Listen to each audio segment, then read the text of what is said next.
সিলেটের সুরমা নদীর উপরে অবস্থিত এই কিন ব্রিজ। এই কিন ব্রিজটি কেবল একটি যাতায়াতের মাধ্যম নয়, এটি ব্রিটিশ আমলের স্থাপত্য শৈলী ও বাংলাদেশের ইতিহাসের এক অনন্য প্রতীক। সুরমা নদীর দক্ষিণ তীরের সাথে মূল শহরের সংযোগ স্থাপনকারী এই সেতুটি সিলেটের প্রবেশদ্বার হিসেবে পরিচিত। 1930 দশকে আসামের গভর্নর ছিলেন স্যার মাইকেল কিন। তার সিলেট সফরের স্মৃতি অম্লান করে রাখতে আসাম রেলওয়ে বিভাগ 1933 সালে সেতুটি নির্মাণের উদ্যোগ নেয়। তার নাম অনুসারে এর নামকরণ করা হয় কিন ব্রিজ।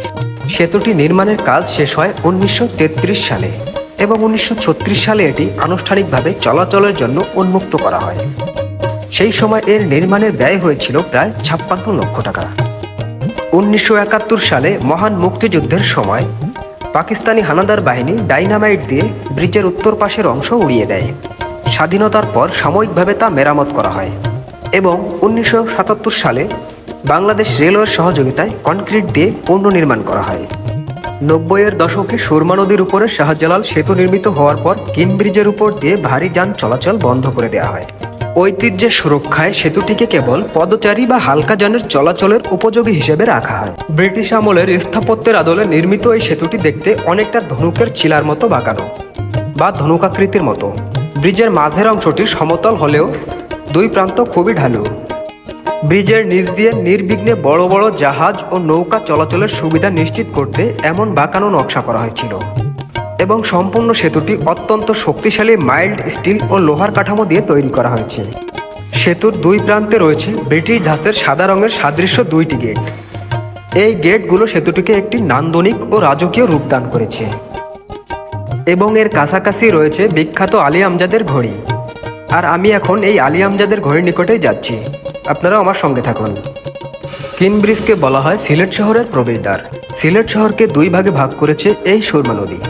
এই নদীর উত্তর পাড়ে মূল শহর আর দক্ষিণ পাড়ে রেলওয়ে স্টেশন আর কেন্দ্রীয় বাস টার্মিনাল।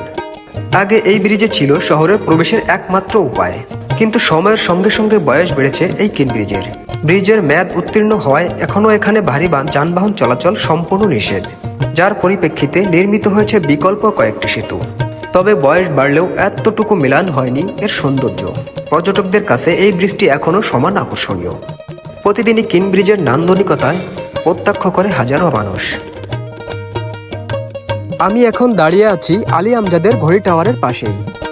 1974 সালে ব্রিটিশ ভারতের গভর্নর জেনারেল নর্থব্রুক সিলেট সফরে আসেন। তার এই সফরকে স্মরণীয় করে রাখতে মৌলভীবাজারের কোলাউড়ার পৃথিম পাশার জমিদার নবাব আলী আহমদ খান শহরের কেন্দ্রস্থলে এই সুরমা নদীর তীরে একটি ঘড়িঘর নির্মাণের উদ্যোগ নেন।